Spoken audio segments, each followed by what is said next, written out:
Hi friends, ഇന്ന് ഞാൻ വായിക്കുന്നത് ഗിരിജ എഴുതിയിരിക്കുന്ന ഒരു മെയിലാണ്. മാഡം, എൻ്റെ പേര് ഗിരിജ. ഞാൻ കൊച്ചു കുട്ടികളെയൊക്കെ പഠിപ്പിക്കുന്ന ഒരു ടീച്ചറാണ്. പ്രായം ഏകദേശം 37 വയസ്സിനടുത്ത് വരും. ഒരു കുട്ടി മാത്രമേ എനിക്കുള്ളൂ. സാമ്പത്തികമായി ഒത്തിരി ബുദ്ധിമുട്ടുള്ള ഫാമിലിയായിരുന്നു എൻ്റേതും ഭർത്താവിൻ്റേതും. ഒരു കുട്ടി മതിയെന്ന് ഞങ്ങൾ തീരുമാനമെടുത്തതാണ്. ഭർത്താവിന് ഇവിടുന്ന് 20 കിലോമീറ്റർ അകലെ ടൗണിൽ ഒരു കടയിലാണ് ജോലി. അവിടുത്തെ അക്കൗണ്ടൻസ് മറ്റും നോക്കിയാണ് വർഷങ്ങളായിട്ട് അവിടെയാണ് നിൽക്കുന്നത്. അത്യാവശ്യം സാലറി ഉണ്ട്. അത് വെച്ചും ഈ ഒരു ജോലി കൊണ്ടും ഞങ്ങളുടെ ജീവിതം പ്രശ്നങ്ങളില്ലാതെ മുന്നോട്ട് പോകുന്നു. തീരെ ചെറിയ വീടാണ്. സമ്പാദ്യമൊന്നും ഉണ്ടാക്കാനും പറ്റിയിട്ടില്ല. എങ്കിലും സന്തോഷമാണ്. എൻ്റെ ഹസ്ബൻഡിൻ്റെ അമ്മ കുറേ വർഷങ്ങൾക്ക് മുമ്പ് വരെ ഞങ്ങളുടെ കൂടെ ഉണ്ടായിരുന്നു. 7 വർഷത്തിന് മുമ്പ് അവർ മരിച്ചുപോയി. അത് കഴിഞ്ഞ ശേഷമാണ് ഞാൻ ജോലിക്കൊക്കെ പോകാൻ തുടങ്ങിയത്. അതുവരെ അമ്മയ്ക്ക് കുറച്ച് വയ്യായ്ക ഉണ്ടായിരുന്നു. അമ്മയും കുട്ടിയും നോക്കി ഞാൻ വീട്ടിലിരിക്കുകയായിരുന്നു. ഇപ്പോൾ പിന്നെ മോള് സ്കൂളിലൊക്കെ പോകാൻ തുടങ്ങിയതിൽ പിന്നെ എനിക്ക് പ്രശ്നങ്ങളൊന്നുമില്ല. അവളുടെ കാര്യങ്ങളൊക്കെ നോക്കാൻ വേണ്ടി പ്രാപ്തിയായല്ലോ. മാഡം, സത്യം പറഞ്ഞാൽ കല്യാണത്തിന് മുമ്പ് എനിക്ക് അത്ര വലിയ അഴകൊന്നുമില്ലായിരുന്നു. മുഖത്തിന് അഴകുണ്ടെങ്കിലും എൻ്റെ ശരീരഭാഗങ്ങളിൽ അത്ര വലിയ മാംസളിമയൊന്നും ഉണ്ടായിരുന്നില്ല. പലപ്പോഴും എൻ്റെ കൂട്ടുകാരികൾ പറഞ്ഞിട്ടുണ്ട്, ഇതെന്താടി മുന്നും പിന്നുമൊക്കെ പലക അറുത്ത് വെച്ചതുപോലെ ഉണ്ടല്ലോ, നിന്നെ കെട്ടാൻ വരുന്നവന് എന്താ ഗുണം, ആരും കെട്ടാൻ വരില്ല എന്നൊക്കെ പറയുമായിരുന്നു. ഒന്നാമതേ സാമ്പത്തികമില്ല. അതിൻ്റെ കൂട്ടത്തിൽ ഇനി ആരെങ്കിലും വരാതിരിക്കുമോ, എൻ്റെ കല്യാണം നടക്കാതിരിക്കുമോ, ഒരു പ്രേമം പോലും ആ സമയത്തുണ്ടായിട്ടില്ല.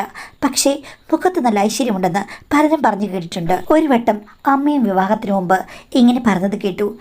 ഈ പെണ്ണ് എല്ലി പൊടിയിരിക്കുകയാണല്ലോ, ഏതൊരുത്ത കിട്ടുന്നവനും എന്തെങ്കിലും ഒരു ഗുണം വേണ്ടേ എന്നുള്ള രീതിയിൽ അമ്മയുടെ ഫ്രണ്ടിനോട് സംസാരിക്കുന്നത് ഞാൻ കേട്ടു. മാഡം, മാനസികമായിട്ട് അന്ന് ഞാൻ ഒത്തിരി തളർന്നു പോയി. പക്ഷേ എന്നെ ഇഷ്ടപ്പെട്ടിട്ടാണ് എൻ്റെ ഹസ്ബൻഡ് കല്യാണം കഴിച്ചത്. ഞാൻ അദ്ദേഹത്തോട് പേടിച്ചിട്ട് നിങ്ങൾ ആഗ്രഹിക്കുന്ന കാര്യങ്ങളൊക്കെ എനിക്കുണ്ടോയെന്ന് ഒരിക്കൽ പോലും ചോദിച്ചിട്ടില്ല.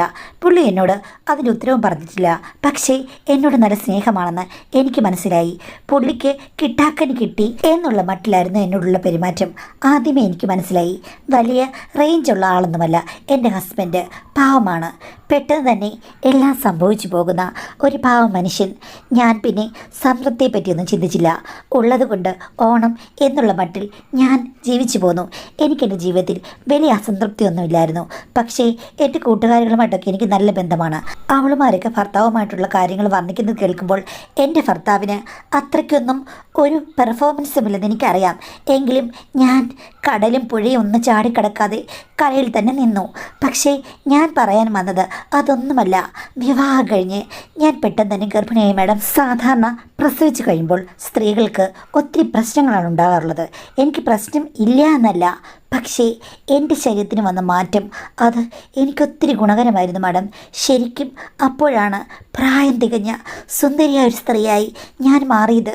എല്ലാവർക്കും അത്ഭുതമായിരുന്നു. എനിക്ക് ഇല്ല എന്ന് പറഞ്ഞ കാര്യങ്ങളെല്ലാം എനിക്ക് തനിയെ, അതും നല്ല രീതിയിൽ ഷേപ്പൊത്ത് ഉണ്ടായി വന്നു. മാഡം, അതുമാത്രമല്ല, പ്രസവിച്ച സ്ത്രീയാണ് ഞാൻ എന്നുള്ള രീതിയിലുള്ള മാറ്റങ്ങളൊന്നുമല്ല എനിക്കുണ്ടായതെന്ന് തോന്നുന്നു. എന്തായാലും ഉറവശി ശാപം ഉപകാരം. എൻ്റെ ഹസ്ബൻഡ് പോലും അങ്ങ് അമ്പരന്ന് പോയി. അതുമാത്രമല്ല, എവിടെയെങ്കിലും പോകുമ്പോൾ ആണുങ്ങൾ എന്നെ നോക്കാൻ തുടങ്ങിയത് ഈ ഒരു കാലഘട്ടത്തിന് ശേഷമാണ്. പുറത്ത് ധാരാളം ആണുങ്ങൾ എനിക്ക് വേണ്ടി കാത്തിരിക്കുകയാണെന്നൊരു തോന്നൽ എനിക്ക് അന്നാണ് ശരിക്കും ഉണ്ടായത്. ഇത്രയും നാളും ആളുകൾ എന്നെ അവഗണിച്ചു. ഇപ്പോൾ ഞാൻ ശരിക്കും ഒത്തിരി ഡിമാൻഡുള്ളൊരുത്തിയാണ്. പണ്ട് കിട്ടാതിരുന്ന അഭിനന്ദനങ്ങൾ എനിക്കിപ്പോൾ കിട്ടുന്നുണ്ടല്ലോ എന്നോർക്കുമ്പോൾ വലിയ സന്തോഷം. എങ്കിലും വേലി ചാടാനൊന്നും ഞാൻ അപ്പോഴും ശ്രമിച്ചില്ല. കാര്യം എനിക്ക് ഒത്തിരി റെസ്പോൺസിബിലിറ്റീസ് ഉണ്ടായിരുന്നു. എൻ്റെ ഭർത്താവിൻ്റെ ഒരു ഫ്രണ്ട് ഒരു വട്ടം വീട്ടിൽ വന്നു കഴിഞ്ഞപ്പോഴേക്കും എൻ്റെ ഭർത്താവൊക്കെ ഒന്ന് മാറിക്കഴിഞ്ഞപ്പോഴേക്കും പോപ്പുമായിരുന്നു. മാഡം, ഞാൻ ഞെട്ടിപ്പോയി. അങ്ങേര് പണ്ടൊക്കെ വരുമ്പോൾ എന്നെ തിരിഞ്ഞു പോലും നോക്കില്ല. ഇപ്പോൾ പെർഫെക്റ്റ് ആണെന്ന് ആങ്ങി കാണിച്ചുകൊണ്ടാണ് അയാൾ അങ്ങനെ ചെയ്തത്. എന്തോ ഞാനൊരിക്കലും എൻ്റെ ഭർത്താവിനോട് പറയില്ലെന്ന് അയാൾ എങ്ങനെ വിശ്വസിച്ചെന്ന് പോലും എനിക്കറിയില്ല. എനിക്ക് അത് വല്ലാത്തൊരു ഷോക്കായിരുന്നു. എങ്കിലും അങ്ങേര് പോയി കഴിഞ്ഞപ്പോൾ അങ്ങേർക്കും ആഗ്രഹം തോന്നുന്ന രീതിയിൽ എൻ്റെ ശരീരത്തിന് മാറ്റമുണ്ടായോ എന്നൊക്കെ ഞാനിങ്ങനെ ചിന്തിച്ചു കൂട്ടുമായിരുന്നു. എങ്കിലും എൻ്റെ ഹസ്ബൻഡിൻ്റെ അമ്മ മരിക്കുന്നത് വരെ ഞാൻ അടങ്ങി ഒതുങ്ങി കഴിഞ്ഞു. പക്ഷേ അത് കഴിഞ്ഞ് ഞാൻ ഇവിടെ സ്കൂൾ ടീച്ചറായിട്ട് വന്നില്ലേ, കുട്ടികളെ രാവിലെ കൊണ്ടുവിടുന്നത് കൂടുതലും പുരുഷന്മാരാണ്. കാര്യം കൊച്ചുകുട്ടികളല്ലേ, അപ്പോൾ അവരുടെ അച്ഛന്മാർക്ക് അത്ര വലിയ പ്രായമൊന്നുമില്ല. തികച്ചും സൗന്ദര്യമുള്ള പല ആണുങ്ങളെയും അടുത്ത് സംസാരിക്കാനൊക്കെ അവസരം കിട്ടിയത് അപ്പോഴാണ് മാഡം. കാര്യം കുട്ടികളുടെ അച്ഛൻ എന്നുള്ള നിലയിൽ അവർ സംസാരിക്കാൻ വരുമല്ലോ. അങ്ങനെയൊക്കെ അടുത്ത് വരുമ്പോൾ അന്യപുരുഷന്മാരെ ഞാൻ സാഹോദം നിരീക്ഷിക്കാൻ തുടങ്ങി. എനിക്ക് ചില ആൾക്കാരുടെ ചിരിയും ചുണ്ടും ഇഷ്ടപ്പെട്ടു. ചിലരുടെ നല്ല മീശ, കട്ടിയുള്ള മീശയും താടിയും, ചിലരുടെ ഷർട്ടിൻ്റെ ബട്ടൺസിൽ കൂടി തുറന്നിട്ടിരിക്കുന്ന വിരിഞ്ഞ ആ രംഗങ്ങളൊക്കെ കാണുമ്പോൾ എനിക്ക് വല്ലാത്തൊരു അഭിനിവേശം തോന്നി തുടങ്ങി. ചിലപ്പോൾ പുരുഷന്മാർ നടന്നു പോകുമ്പോൾ പുറകുവശം കണ്ടിട്ടായിരിക്കും, ചിലപ്പോൾ തിങ്ങി നിറഞ്ഞിരിക്കുന്ന അവരുടെ മുൻപോട്ടുള്ള നട കാണുമ്പോഴായിരിക്കും എനിക്ക് എന്തൊക്കെയോ തോന്നാൻ തുടങ്ങുക. പലപ്പോഴും ഞാൻ മനസ്സിൽ പറഞ്ഞു, ഇതൊക്കെ അന്യ സ്ത്രീകളുടെ ഭർത്താവാണ്, ഞാനങ്ങനെ മോഹിക്കാൻ പാടില്ല. പക്ഷേ അവർക്ക് എന്നോട് ഭയങ്കര സ്നേഹത്തോടു കൂടിയാണ് സംസാരിക്കുന്നത്. കുറച്ച് ബഹുമാനം അവർ കാണിക്കുമല്ലോ, ടീച്ചറല്ലേ. പക്ഷേ ചില സമയത്തൊക്കെ ചില പുരുഷന്മാരുടെ ഗന്ധം എന്നെ ആകെ മത്തുപിടിപ്പിക്കാൻ തുടങ്ങി. അവർ വരുമ്പോൾ അവർ അടിച്ചിരിക്കുന്ന സ്പ്രേ, അല്ലെങ്കിൽ അവരുടെ സ്പ്രേയും വിയർപ്പും ഒക്കെ ചേർന്ന ഗന്ധം എനിക്ക് ആൺ സുഗന്ധമായി അനുഭവപ്പെടാൻ തുടങ്ങി. എൻ്റെ മനസ്സ് ചഞ്ചല ചിത്തമാകാൻ തുടങ്ങി. അവരെന്നോട് സംസാരിക്കുമ്പോൾ എൻ്റെ നോട്ടം പല സ്ഥലങ്ങളിലേക്ക് പോയി. എനിക്ക് നിയന്ത്രിക്കാൻ പറ്റാത്ത വികാരവുമായിട്ടാണ് ഓരോ ദിവസവും ഞാൻ വീട്ടിലേക്ക് വരിക. കാര്യം നല്ല പെണ്ണുങ്ങളുടെ നല്ല ഭർത്താക്കന്മാരെ കാണുമ്പോൾ എനിക്ക് അസൂയയും തുടങ്ങി. ഇവളുമാർക്കൊക്കെ ഇത്രയും നല്ല സുന്ദരന്മാരെ കിട്ടി. വിവാഹത്തിന് മുമ്പ് ഈ മാറ്റങ്ങളൊക്കെ ഉണ്ടായിരുന്നെങ്കിൽ എനിക്കും എന്ത് ഗുണമായനെയും നല്ലൊരു സുന്ദരനെ കല്യാണം കഴിക്കായിരുന്നു എന്നൊക്കെ ഓർത്തു. എന്നാൽ അത് കഴിയുമ്പോൾ കുറ്റബോധം തോന്നും. പിന്നെ ചിലപ്പോഴോർക്കും അവർ ചിരിക്കുമ്പോൾ അങ്ങ് ചിരിച്ച് കൊഞ്ചിക്കൊഴിഞ്ഞാൽ അവരെവിടെങ്കിലും ഒരു സ്ഥലം കണ്ടെത്തും. എനിക്ക് അവരുടെ കൂടെ ഉല്ലസിച്ച് രസിക്കാം. വേറെ പേടിക്കാനൊന്നുമില്ല. ഉള്ളിൽ ഡോക്ടറെ കാണിച്ച് വളയം ഇട്ടിട്ടുണ്ട്, അതുകൊണ്ട് കുട്ടികളും ഉണ്ടാകില്ല. എൻ്റെ കാര്യം സേഫാണ്. ട്രൈ ചെയ്യണോ എന്ന് ഞാൻ 100 വട്ടം ആലോചിച്ചു. പിന്നെ ഞാൻ ഓർത്തു, ഏതെങ്കിലും ഒരു പുരുഷൻ, എനിക്കിഷ്ടപ്പെട്ട പുരുഷൻ എന്നെക്കുറിച്ച് എന്തെങ്കിലും വർണ്ണിച്ച് പറയുകയോ അല്ലെങ്കിൽ എന്നോട് ഡയറക്റ്റായിട്ട് താല്പര്യം പ്രകടിപ്പിക്കുകയോ ചെയ്യുകയാണെങ്കിൽ മാത്രം. അതെന്തായാലും ഭർത്താവിൻ്റെ ഫ്രണ്ട്സ് വേണ്ട, അതൊക്കെ കുഴപ്പമാകും. ഞങ്ങളുടെ സ്കൂളിൽ വരുന്ന ഏതെങ്കിലും കുട്ടികളുടെ അച്ഛന്മാർ മതി, അതാണ് സേഫ്. അവരെ എനിക്ക് വേണമെങ്കിൽ വേറെ എവിടെയെങ്കിലും വെച്ച് കാണാം, സംസാരിക്കാം. ചോദിച്ചാൽ കുട്ടിയെ പഠിപ്പിക്കുന്ന ടീച്ചറാണെന്ന് പറയാമല്ലോ. അങ്ങനെയൊക്കെ ഞാൻ മനസ്സിൽ പല പ്ലാനുകളും ചെയ്തു. ഒരു ദിവസം ഹരി എന്ന് പറയുന്ന ഒരാളുണ്ട്, ഒരു കുട്ടിയുടെ അച്ഛനാണ്. പുള്ളി ഒരു സർക്കാർ ഉദ്യോഗസ്ഥനാണ്. കണ്ടാൽ സൂപ്പറാണ് മാഡം, വെളുത്ത് തൊടുത്ത് ശരിക്കും വലിയ ഉറച്ച ശരീരം. ഞാൻ അവിടെ നിന്നപ്പോൾ പുള്ളി സംസാരിച്ച് കഴിച്ച എന്നോട് പറഞ്ഞു, ടീച്ചറുടെ ചുണ്ടില്ലേ എന്തൊരു ചുവപ്പാണ് എന്ന് പറഞ്ഞു. ആണോ സാറേ എന്ന് ഞാൻ ചോദിച്ചു. അപ്പം പുള്ളിക്കാരൻ പറഞ്ഞു, അതെ, ഏത് ലിപ്സ്റ്റിക്കാണ് ഉപയോഗിക്കുന്നത്? ഞാൻ പറഞ്ഞു, ലിപ്സ്റ്റിക് ഒന്നും ഉപയോഗിക്കുന്നില്ല. അപ്പോൾ പുള്ളി പറഞ്ഞു, ആ എങ്കിൽ ഹസ്ബൻഡ് എന്തെങ്കിലും കാട്ടിക്കൂട്ടിയതായിരിക്കുമെന്നും. അത് കേട്ട് ഞാൻ ഞെട്ടിപ്പോയി. അപ്പോഴേക്കും പുള്ളി എന്നോട്, സോറി ടീച്ചറെ, അറിയാതെ അങ്ങ് പറഞ്ഞതാണ്. ടീച്ചറോട് സംസാരിച്ച് എൻ്റെ ഫ്രണ്ട്സിനോടൊക്കെ സംസാരിക്കുന്നതുകൊണ്ട് എനിക്കങ്ങ് തോന്നിയെന്ന് പറഞ്ഞു. ഞാൻ ചോദിച്ചു, അപ്പോൾ കാമുകിമാരായ ഒത്തിരി ഫ്രണ്ട്സ് ഉണ്ടോ എന്ന്. അല്ലല്ല, അങ്ങനെയല്ല, ഞങ്ങൾ കോളേജിലൊക്കെ പഠിച്ചവർ ഒന്നിച്ച് സംസാരിക്കുമ്പോൾ അങ്ങനെ ജെൻഡർ ഒന്നും നോക്കാറില്ല, ഇങ്ങനെയുള്ള തമാശകളൊക്കെ പറയും. ടീച്ചറും എൻ്റെ ഹൃദയത്തിലേക്ക് ചേർന്ന് നിൽക്കുന്ന ഒരു ഫ്രണ്ടായിട്ടാണ് തോന്നിയെന്ന് പറഞ്ഞു. ഇങ്ങനെ ആരെങ്കിലും എന്നോട് സംസാരിക്കാൻ വേണ്ടിയിട്ട് ഞാൻ കാത്തിരിക്കുകയായിരുന്നു മാഡം. എനിക്ക് അതിഷ്ടമാണ്. പക്ഷെ പെട്ടെന്ന് ഇതൊക്കെ സമ്മതിച്ചു കൊടുത്തു കഴിഞ്ഞാൽ ആണുങ്ങൾ നമ്മളെക്കുറിച്ച് എന്ത് വിചാരിക്കും? അതുകൊണ്ട് ആദ്യം ശീലാവതി എന്ന മൂടുപടം ഇടാം. അത് കഴിഞ്ഞ ശേഷം അയാൾ അങ്ങ് നിർബന്ധിച്ചാൽ ഞാൻ ശീലാവതി അല്ലാതായി മാറാം എന്ന് തീരുമാനിക്കാം. അതേ പെണ്ണുങ്ങൾ കടവ് നയമായിട്ട് എടുക്കാൻ പറ്റുകയുള്ളൂ. അതുകൊണ്ട് ഞാൻ അന്നേരം ചിരിച്ചു വിട്ടു. പിന്നെ പുള്ളിക്കാരൻ വന്നു കഴിഞ്ഞപ്പോൾ ഓരോന്ന് സംസാരിക്കാൻ തുടങ്ങിയപ്പോൾ ഞാനും പോസിറ്റീവായിട്ട് റെസ്പോണ്ട് ചെയ്യാൻ തുടങ്ങി. അങ്ങനെ പുള്ളി ഒരു ദിവസം ചോദിച്ചു, എനിക്ക് ഇവിടെ ഒരു വീടുണ്ട്, ഇടയ്ക്കിടയ്ക്ക് ഞങ്ങൾ ഫ്രണ്ട്സ് കൂടാറുണ്ട്, ഒന്ന് വരാമോ? നമുക്ക് രണ്ടുപേർക്കും കൂടെ അവിടെ സ്വകാര്യമായിരുന്നു സംസാരിക്കാമെന്ന്. ഞാൻ ചോദിച്ചു, സ്വകാര്യമായി സംസാരിക്കാൻ നമ്മൾ തമ്മിൽ എന്താ ഉള്ളതെന്ന് അവിടെ ചെന്നല്ലേ അറിയുകയുള്ളൂ. ടീച്ചർക്ക് ചുണ്ട് ഇനിയും ചോക്കണമെന്ന് ആഗ്രഹമില്ലെന്ന് ചോദിച്ചു. ഞാൻ പറഞ്ഞു, എൻ്റെ ഹസ്ബൻഡിൻ്റെ കാര്യം കൊണ്ടൊന്നുമല്ല എൻ്റെ ചുണ്ട് ചുവന്നിരിക്കുന്നത്, നാച്ചുറലി അങ്ങനെയാണ്. ഹസ്ബൻഡിന് ഇപ്പോൾ ചുണ്ട് ചുവപ്പിക്കലല്ല പരിപാടി എന്ന് പറഞ്ഞു. അപ്പോൾ പുള്ളി പെട്ടെന്ന് പറയുകയാണ്, അങ്ങേര് ഒരു നിർഭാഗ്യവാനാണല്ലോ, ഇത്രയും ഒരു തങ്കക്കൂടത്തിനെ അടുത്ത് വെച്ചിട്ട് അയാൾക്കൊന്നും വേണ്ടേ? ഞാനൊക്കെ ദേ വേഴാമ്പലിനെ പോലെ അലഞ്ഞു തിരിക്കുകയാണ്, ഒരു പെരുമഴ പെയ്യിപ്പിക്കാൻ വരല്ലേ ടീച്ചറെ എന്ന് ചോദിച്ചു. ഞാൻ പറഞ്ഞു, എനിക്ക് പേടിയാണ്, പ്രശ്നങ്ങളുണ്ട്, കുട്ടിയുണ്ട്, ഭർത്താവുണ്ട്, നാട്ടുകാരുണ്ട് എന്നൊക്കെ എന്നൊക്കെ പറഞ്ഞ് ഞാൻ ഇഷ്ടമല്ലാത്ത രീതിയിൽ പറഞ്ഞു. പുള്ളി പറഞ്ഞ് സേഫാണ്, ഒരു കുഴപ്പമില്ല, ഒരു വട്ടം ടീച്ചർ ഒന്ന് വന്ന് നോക്കിക്കഴിഞ്ഞാൽ ടീച്ചർക്ക് മനസ്സിലാകും ഞാൻ എത്രത്തോളം സേഫ്റ്റിയിലേക്കാണ് ടീച്ചറെ വിളിച്ചെന്ന്. എനിക്ക് അത്രയ്ക്കും ഇഷ്ടമാണ്. അയാളൊരു 50 വട്ടം നിർബന്ധിച്ചപ്പോഴാണ് ഞാൻ സമ്മതിച്ചത്. പക്ഷേ എൻ്റെ ഉള്ളിൽ 50 വട്ടവും നല്ല ആഗ്രഹമുണ്ടായിരുന്നു. അങ്ങനെയാണ് അയാളുടെ കൂടെ സ്കൂൾ വിട്ട ശേഷം വീട്ടിൽ വിളിച്ചു പറഞ്ഞു, ഇപ്പോഴെങ്കിലും ഞാൻ വരില്ല, മോളോട് അടുത്ത വീട്ടിൽ പോയിരിക്കാൻ പറഞ്ഞു. ഹസ്ബൻഡിനോടും ചെറിയൊരു പ്രോഗ്രാമുണ്ട് കുട്ടികളുടേത്, 2-3 മണിക്കൂർ നീളുമെന്ന് പറഞ്ഞു. അങ്ങനെ രാത്രി 7 വീട്ടിൽ ചെല്ലാമെന്ന് പറഞ്ഞു. എന്തായാലും അദ്ദേഹവും ഞാനും കൂടെ ആ വീട്ടിലേക്കാണ് പോയത്. അവിടെ എല്ലാ സെറ്റപ്പും ഉണ്ട്, നല്ല വീടാണ്, അടുത്തെങ്ങും അധികം ആൾക്കാരുമില്ല. നഗരത്തിലാണെങ്കിൽ കൂടിയും അവിടെ ഇത്തിരി ചതുപ്പും മറ്റുമൊക്കെയുണ്ട്. അകത്ത് കയറിയപ്പോൾ എനിക്ക് വല്ലാത്ത ടെൻഷനായിരുന്നു. എവിടെ തുടങ്ങും, എങ്ങനെയാകും, എപ്പോൾ തീരും എന്നൊക്കെ. അദ്ദേഹം എന്നെ മടിയിലിരുത്തി ഒരു കുട്ടിയെപ്പോലെ ഓമനിക്കുകയായിരുന്നു. നീ ഒരു തങ്ക വിഗ്രഹമാണെന്ന് പറഞ്ഞു കഴിഞ്ഞപ്പോൾ എൻ്റെ ദേഹം ഒന്ന് വിറച്ചു. മാഡം, തങ്കവിഗ്രഹം അദ്ദേഹത്തിന് പൂജിക്കാൻ ഒത്തിരി ഇഷ്ടമാണെന്ന് ഇത്തിരി കഴിഞ്ഞപ്പോൾ മുതൽ എനിക്ക് മനസ്സിലായി.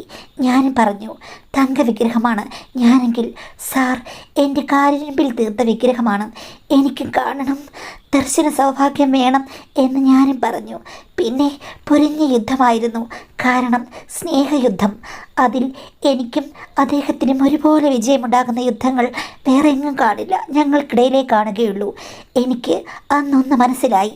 മാഡം വീഡിയോകളിൽ പറഞ്ഞു തന്നെ, വ്യത്യസ്തതകൾ അനുഭവിക്കാൻ പറ്റിയില്ലെങ്കിൽ ഒരു സ്ത്രീയോ പുരുഷനോ ഭൂമിയിൽ ജീവിച്ചിരുന്നിട്ട് കാര്യമില്ല. ഭർത്താവിൻ്റെ പുറകെ ഭാര്യയും ഭാര്യയുടെ പുറകെ ഭർത്താവും ചുറ്റി നടന്നാൽ ജീവിതം വേസ്റ്റാണ്. സ്നേഹമൊക്കെ കുടുംബം തകർക്കാതെ നല്ല ബന്ധങ്ങളിൽ എത്തിപ്പെട്ടില്ലെങ്കിൽ വെറുതെ ഈ ഭൂമിയിൽ ജീവിച്ചു മരിച്ചിട്ട് ഒരു ഗുണവുമില്ലെന്ന് എനിക്ക് അന്ന് മനസ്സിലായി. സാർ ഞാനും തരം കിട്ടുമ്പോഴൊക്കെ സന്ധിച്ചു. അത് കഴിഞ്ഞ ശേഷം എനിക്ക് വലിയ രീതിയിലുള്ള ഒരു ഉയർച്ചയാണ് ഉണ്ടായത്. സാറ് മാത്രമല്ല, ഇനിയുടെ പുരുഷന്മാരുണ്ട്. പക്ഷേ എൻ്റെ മനസ്സ് മുഴുവനും വേറൊരു കാര്യമാണ് മാഡം. കുട്ടികളുടെ അച്ഛന്മാരെയാണ് ഞാൻ നോട്ടമിടുന്നത്. എനിക്ക് വേറുള്ള പുരുഷന്മാരോട് സംസാരിക്കാനോ അല്ലെങ്കിൽ അവരുടെ കൂടെ യാതൊരുവിധ മോഹവുമില്ല. കുട്ടികളെ കൊണ്ടുവരുന്ന അച്ഛന്മാർ, അവരെ മാത്രമാണ്. അതിൽ നിന്നും തിരഞ്ഞെടുത്ത ആൾക്കാരെയാണ് ഞാൻ ടാർഗറ്റ് ചെയ്യുന്നത്. പിന്നീട് ചിലരൊക്കെ എന്നോട് താല്പര്യത്തോടുകൂടി സംസാരിക്കുമ്പോൾ ഞാൻ അങ്ങോട്ട് ചില ഹിൻഡിട്ട് കൊടുക്കും. ഒരു ദിവസം ഞാൻ ഒരാളുടെ പ്രധാന കേന്ദ്രഭാഗത്ത് ഒരു കുത്ത് വെച്ച് കൊടുത്ത പോലും എൻ്റെ ഇംഗിതം അറിയിച്ചു. അയാൾക്ക് എന്നെ കണ്ടു കഴിഞ്ഞപ്പോൾ, എൻ്റെ സിഗ്നൽ കിട്ടിക്കഴിഞ്ഞപ്പോഴേക്കും ലോട്ടറി അടിച്ച രീതിയിലുള്ള പ്രകടനമായിരുന്നു. എൻ്റെ നമ്പർ ചോദിച്ചിട്ട് എന്നെ വിളിച്ച് ടീച്ചർക്ക് വേണ്ടി എന്തിനു റെഡിയാണെന്ന് പറഞ്ഞു.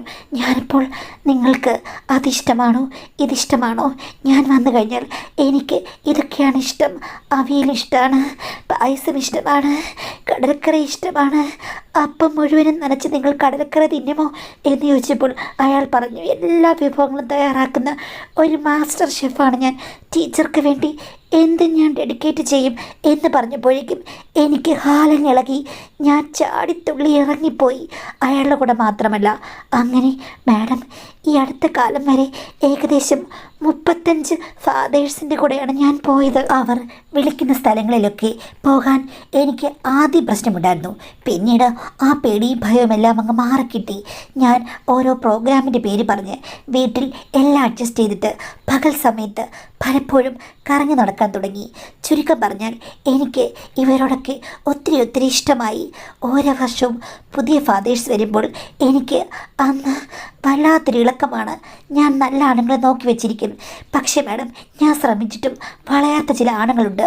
അതെനിക്ക് അസൂയയാണ്. കുട്ടികളുടെ അച്ഛന്മാർ വന്ന് ഞാൻ വളയ്ക്കാൻ ശ്രമിച്ചു കഴിയുമ്പോൾ അവരെന്നെ അവോയ്ഡ് ചെയ്തു പോയിട്ടുണ്ട്. അല്ലെങ്കിൽ ഭാര്യയെ പേടിച്ചോ എന്നെ ഇഷ്ടമാകാതെയോ ഒക്കെയാകും. അപ്പോൾ എനിക്ക് ഭയങ്കര ദേഷ്യം വരും. ഞാനുള്ളിൽ അവരെ പ്രാകുകയും പ്രശ്നം ഉണ്ടാക്കുകയും ഒക്കെ ചെയ്യും. പക്ഷെ എന്ത് ചെയ്യാനാണ്, ഞാൻ തന്നെ പ്രശ്നമുണ്ടാക്കി ഞാൻ തന്നെ സഹിക്കണം. പക്ഷേ ചില ദിവസങ്ങൾ എനിക്ക് ഉറക്കം വരില്ല. ഇന്ന് അയാളുടെ ഭാര്യയുമൊത്ത് രസമായി കഴിയുകയായിരിക്കും എന്ന് ഓർക്കുമ്പോൾ എനിക്ക് വല്ലാത്ത അസൂയായി. എനിക്ക് ഉറക്കം വരില്ല. പിന്നെ ഭർത്താവിൻ്റെ അടുത്തുള്ള എൻ്റെ സ്വഭാവം മാറിക്കിട്ടി. ചിലപ്പോഴൊക്കെ ഞാൻ പറയും, ഇന്ന് ഇത്രയും പോരാ, രണ്ടാമത് ശ്രമിക്കണം എന്നൊക്കെ പറഞ്ഞ് ഒരു കുതിരക്കുട്ടി കണക്കെ ഞാൻ ചാടിത്തുള്ളാൻ തുടങ്ങി. ഭർത്താവിനും വലിയ അത്ഭുതമായിരുന്നു. നീ എന്താണ് ഈ പറഞ്ഞത്? നിനക്കെങ്ങനെയാണ് ഇങ്ങനെ മാറാൻ പറ്റുന്നതെന്ന്. ഞാൻ പറഞ്ഞ ജീവിതം ഒന്നേ ഉള്ളൂ, അത് ആസ്വദിക്കണം, ഇങ്ങോട്ട് വാ മനുഷ്യ എന്ന് പറയും. ചിലപ്പോഴൊക്കെ എനിക്ക് അതത്ര രസകരമല്ലെങ്കിൽ ഭർത്താവിനെ ഞാൻ നിശ്ചിതമായി വഴക്ക് പറയുകയും വിമർശിക്കുകയും ഒക്കെ ചെയ്യും. ഒരു ദിവസം നിനക്കെന്താ മറ്റേ ഭ്രാന്ത് പിടിച്ചോ എന്ന് ഭർത്താവ് ചോദിക്കുകയും ചെയ്തു. ഞാൻ പറഞ്ഞു, ഭ്രാന്ത് പിടിച്ചാലും ഇല്ലെങ്കിലും എൻ്റെ ഭ്രാന്ത് തീർത്ത് തരേണ്ടത് നിങ്ങളാണ് എന്ന് ഞാൻ പറയുകയും ചെയ്തു. പക്ഷേ മാഡം, ഈ ഒരു അടുത്ത കാലത്ത് മാസങ്ങൾക്ക് മുമ്പാണ് എൻ്റെ ഭർത്താവ് എന്നെ ഒരു ഹോട്ടലിലിട്ട് കൈയോടെ പിടിച്ചു. എൻ്റെ ചെയ്തികളിൽ സംശയം തോന്നി. എൻ്റെ പുറകെ ഹസ്ബൻഡ് ഉണ്ടായിരുന്നു കുറച്ച് നാളായിട്ടെന്നുള്ളത് എനിക്ക് അറിയില്ലായിരുന്നു മാഡം. അങ്ങനെയാണ് ഒരു കുട്ടിയുടെ അച്ഛനും ഞാനും തമ്മിലുള്ള ബന്ധം പെട്ടെന്ന് പുറത്തറിഞ്ഞത്. എൻ്റെ ഭർത്താവ് എന്നെ നന്നായി ശാസിച്ചു. എന്നെ ഉപേക്ഷിക്കുമെന്ന് പറഞ്ഞില്ല, വീട്ടിൽ കൊണ്ടുവന്ന് എന്നെ ഇനി പറയാനൊന്നുമില്ല, ഉപദ്രവിച്ചൊന്നുമില്ല, വേണമെങ്കിൽ അയാളുടെ കൂടെ പോയിക്കോ എന്ന് പറഞ്ഞു. ആരും അറിയരുത്, എനിക്ക് പറ്റി തെറ്റാന്ന് പറഞ്ഞു കഴിഞ്ഞപ്പോൾ ഭർത്താവ് സമ്മതിച്ചില്ല. അങ്ങനെ ഭർത്താവ് അയാളുടെ ഭാര്യയെ വിളിച്ച് കാര്യങ്ങൾ പറഞ്ഞു. അവർക്കും നാണക്കേടായി. അവരും വന്ന് എന്നോട് പേഴ്സണലി ഒത്തിരി വഴക്കുണ്ടാക്കി. പക്ഷെ പുറത്തിറങ്ങിയാൽ പ്രശ്നമാകുമല്ലോ എന്ന് വെച്ചിട്ട് കുട്ടിയെ ആ സ്കൂളിൽ നിന്ന് മാറ്റി. ആരോടും പറയാതെ ആ ഭർത്താവും അവരും വേറെ സ്ഥലത്തേക്ക് താമസം മാറ്റി. പക്ഷേ മാഡം, ഞാൻ കുറച്ച് നാൾ അസുഖമാണെന്നൊക്കെ പറഞ്ഞ് സ്കൂളിൽ പോകാതിരുന്നു. പിന്നെ ഭർത്താവിനോട് ഇനി ഒരിക്കലും ഇതിനൊന്നും പോകില്ലെന്ന് ഞാൻ സത്യം ചെയ്തു. അത് കഴിഞ്ഞ ശേഷമാണ് എൻ്റെ ഭർത്താവ് എന്നെ സ്കൂളിൽ വിട്ടത്. പക്ഷേ മാഡം, സ്കൂളിൽ വന്നു കഴിഞ്ഞ് ഏകദേശം ഒരു മാസത്തോളം എനിക്ക് പ്രശ്നങ്ങളില്ല, പിടിക്കപ്പെട്ടല്ലോ, അടങ്ങിയിരിക്കാം എന്ന് കരുതി. പക്ഷേ ഇപ്പോൾ 1-2 കുട്ടികളുടെ പിതാക്കന്മാർ എന്നെ വല്ലാതെ മോഹിപ്പിച്ചു. ഒരാളെ ഞാൻ ട്രൈ ചെയ്തു, അയാൾ ഓക്കെ ആയി, മറ്റേയാൾ ഓക്കെ ആയി. അപ്പോൾ ആർക്കാണോ സ്ഥലമുള്ളത് അയാൾ എന്നെ വിളിച്ചാൽ പോകാമെന്ന് മനസ്സിൽ വിചാരിച്ചു. പക്ഷേ 2 പേരും എന്നെ വിളിച്ചു മാഡം. പെട്ടെന്ന് തന്നെ ഒരാഴ്ചക്കുള്ളിൽ എനിക്ക് 2 വ്യക്തികളുടെയും കൂടെ ഭർത്താവിനോട് കള്ളത്തരം പറഞ്ഞ് പോകേണ്ടി വന്നു. ഇപ്പോൾ ഞാൻ ഓർക്കുകയാണ്, എന്താണ് എനിക്കൊന്ന് നിയന്ത്രിക്കാൻ കഴിയാത്തത്. സത്യമിട്ടെങ്കിലും ആ സത്യം പാലിക്കാൻ എനിക്ക് പറ്റിയില്ല. ഇനി വേറെ കാര്യം പറയട്ടെ മാഡം, എൻ്റെ ഡേറ്റ് ഇപ്പോൾ തെറ്റിയിരിക്കുകയാണ്. 4-5 ദിവസമായി എനിക്ക് സംശയമാണ്. ഇത്രയും കാലം പ്രശ്നങ്ങളൊക്കെ ഉണ്ടായിട്ടും എനിക്ക് ഈ പ്രശ്നം മാത്രം ഉണ്ടായില്ല. അകത്തിട്ടിരിക്കുന്നത് എല്ലാം തടയും എന്നാണ് ഞാൻ വിശ്വസിക്കുന്നത്. അത് ശരിയല്ലേ മാഡം? ഞാനിതുവരെ ഒന്നും ടെസ്റ്റ് ചെയ്ത് നോക്കിയിട്ടില്ല. എന്ത് ചെയ്യണമെന്ന് അറിയില്ല മാഡം. ഇങ്ങനെയുള്ളപ്പോഴും ഇതൊക്കെ സംഭവിക്കാനുള്ള സാധ്യതയുണ്ടോ? അങ്ങനെ സംഭവിച്ചാൽ റിസ്ക് ഉണ്ടെന്നാണ് ഞാൻ നോക്കിയപ്പോൾ കണ്ടത്. എനിക്ക് വ്യക്തമായിട്ടൊന്നും മനസ്സിലായിട്ടില്ല മാഡം. ഞാൻ എന്താ ചെയ്യേണ്ടത് എന്നാണ് ചോദിച്ചിട്ടുള്ളത്. അപ്പോൾ ഈ ഒരു സമയത്ത് വേണമെങ്കിൽ ഉണ്ടാകാം, പറയാൻ പറ്റില്ല. പൂർണ്ണമായും നിരോധിക്കുന്ന പറയാൻ പറ്റില്ല. ഒരു 95% മാത്രമേ ഉള്ളൂ. അല്ലാത്തപ്പോൾ ചിലപ്പോൾ കുട്ടി ഉണ്ടാകാനുള്ള ചാൻസ് ഉണ്ട്. അപ്പോൾ എന്താണെന്ന് വെച്ച് കഴിഞ്ഞാൽ നിങ്ങളുടെ കിറ്റ് വാങ്ങിച്ചിട്ട് എത്രയും പെട്ടെന്ന് അത് ചെയ്ത് നോക്കുക, പോസിറ്റീവാണോ നെഗറ്റീവാണോ എന്ന്. പക്ഷേ ഒരു കാര്യമുണ്ട്, ഇങ്ങനെയൊക്കെ വളയം ഇടുമ്പോഴേക്കും ഈ ഡേറ്റ്സ് അങ്ങോട്ടും ഇങ്ങോട്ടും കുറേ നാളൊക്കെ വ്യത്യാസപ്പെടാനുള്ളൊരു ചാൻസുമുണ്ട്. ഇറഗുലറായിട്ട് വരാനുള്ള ചാൻസ് ഉണ്ട്. ചിലപ്പം 10-15 ദിവസം വേണമെങ്കിൽ പോകാം. എങ്കിലും സംശയമുണ്ടെങ്കിൽ ആദ്യം നിങ്ങളൊരു കിറ്റ് വാങ്ങിച്ച് ഒന്ന് ചെയ്ത് നോക്കുക. അപ്പോൾ നിങ്ങൾക്കറിയാമല്ലോ അതുണ്ടോ ഇല്ലയോ എന്നുള്ളത്. ഇനി അത് പോസിറ്റീവ് ആണെങ്കിൽ നിങ്ങൾ ചെയ്തത് എത്രയും പെട്ടെന്ന് ഡോക്ടറെ കാണുക എന്നുള്ളതാണ്. ഇപ്പോൾ ഭർത്താവിനോട് പറയാതെ വേണമെങ്കിൽ ഡോക്ടറെ കാണാമല്ലോ. ഡോക്ടറെ കാണുമ്പോൾ ഡോക്ടർ സ്കാൻ ചെയ്ത് നോക്കും, എന്തെങ്കിലും കാര്യങ്ങൾ ഉണ്ടായിട്ടുണ്ടോ, അല്ലെങ്കിൽ മറ്റ് പരിശോധനകൾ നടത്തിയിട്ട് നോക്കും. കാര്യം ഇങ്ങനെയൊക്കെ ഇട്ടിട്ടുണ്ടെങ്കിൽ ചിലപ്പോൾ അങ്ങനെ ഉണ്ടായിക്കഴിഞ്ഞ് കഴിഞ്ഞാൽ പ്രശ്നങ്ങൾ ഉണ്ടാകാനുള്ള ചാൻസ് എന്താണെന്ന് വെച്ച് കഴിഞ്ഞാൽ ചിലപ്പോൾ ട്യൂബിലായിരിക്കാം പ്രഗ്നൻസി ഉണ്ടാകാനുള്ള ചാൻസ്. അങ്ങനെയാണെന്നുണ്ടെങ്കിൽ ചിലപ്പോൾ റിസ്ക് ആകും. കാര്യം പെട്ടെന്ന് അത് പൊട്ടുകയും ട്യൂബൂടെ പൊട്ടിയിട്ട് ബ്ലീഡിങ് ഉണ്ടായിട്ട് എമർജൻസി സിറ്റുവേഷൻ ആകുകയും ചെയ്യും. അങ്ങനെയൊക്കെ സംഭവിക്കാറുണ്ട്, റയറായിട്ട് വല്ലപ്പോഴും. അപ്പോൾ അങ്ങനൊരു ചാൻസ് ഉണ്ട്. എന്താണ് നമുക്കറിയില്ല. അല്ലെന്നുണ്ടെങ്കിൽ വേറെ എന്തെങ്കിലും രീതിയിൽ ഇതൊക്കെ മിസ്പ്ലേസ്മെൻറ്റ് ഉണ്ടാകാനുള്ള ചാൻസുകളുമുണ്ട്. അതുകൊണ്ട് നിങ്ങൾ ചെയ്യേണ്ടത് എത്രയും പെട്ടെന്ന് ഡോക്ടറെ കണ്ട, അല്ലെങ്കിൽ ഇത് സെൽഫായിട്ട് നോക്കി ഉറപ്പിക്കുക. അത് കഴിഞ്ഞ ശേഷം മാത്രം ടെൻഷൻ അടിക്കുക. ഇനി അങ്ങനെ ഉണ്ടായിട്ടുണ്ടെങ്കിൽ അതെന്തായാലും കണ്ടിന്യൂ ചെയ്യാൻ പറ്റില്ലല്ലോ. അപ്പോൾ നിങ്ങൾ നിങ്ങളുടെ ഫ്രണ്ട്സിൻ്റെയോ ആരുടെയും സഹായത്താൽ അത് ക്ലിയർ ചെയ്യേണ്ടി വരും. അത് നിങ്ങളുടെ തെറ്റാണ്. അപ്പോൾ നിങ്ങൾ തന്നെ ഭർത്താവിനെ അറിയിക്കാതെ അത് ശരിയാക്കേണ്ടി വരും. പക്ഷേ ഇത്രയും റിസ്കിനൊക്കെ പോയിട്ട് ഒത്തിരി അധികം ആൾക്കാരെ പരീക്ഷിച്ച് ഇങ്ങനെ ഉള്ളിൽ ഇതൊക്കെ ഇട്ടിട്ടുണ്ടെന്ന് പറഞ്ഞിട്ട് നടക്കുന്നത് ഒട്ടും നല്ലതല്ല. അത് മാത്രമല്ല, പ്രത്യേക കാറ്റഗറി കുട്ടികളുടെ അച്ഛന്മാരെ മാത്രം വളച്ചെടുക്കുക എന്നൊക്കെ പറഞ്ഞത് ഒരു ടീച്ചറായി നിങ്ങൾക്ക് നാണമില്ലേ? അപ്പോൾ എന്തായാലും കുട്ടികളെയൊക്കെ പഠിപ്പിക്കുമ്പോഴേക്കും എന്തെങ്കിലും വിവരമോ കാര്യങ്ങളോ നമ്മുടെ ഒരു തലച്ചോറ് വേണമല്ലോ. ഒരു അധ്യാപിക തീർച്ചയായിട്ടും കുറച്ചെങ്കിലും മാതൃകയായിരിക്കണം, കുറച്ച് സ്വയം വിവരം ഉണ്ടായിരിക്കണം, കുറച്ച് സൈക്കോളജിക്കൽ കാര്യങ്ങൾ അറിഞ്ഞിരിക്കണം, അല്ലെങ്കിൽ ഒരു ടീച്ചറാകാൻ പറ്റില്ലല്ലോ. അപ്പോൾ ഈ ഒരു പ്രത്യേകതരം ഇഷ്ടം അത് ശരിയല്ല. അതുകൊണ്ട് എത്രയും പെട്ടെന്ന് നിങ്ങളൊരു കൗൺസിലിങ്ങിന് വിധേയമാകണം. കാര്യം ഒരു വട്ടം വഴക്കുണ്ടാക്കി സത്യം ചെയ്ത് മുന്നോട്ട് പോകുന്നൊരു ദാമ്പത്യ ബന്ധമാണ് നിങ്ങളുടേത്. നിങ്ങളുടെ ഈ ആക്ടിവിറ്റി കൊണ്ട് നിങ്ങളുടെ കുടുംബവും മറ്റൊരു കുടുംബവും നശിക്കുകയാണ്.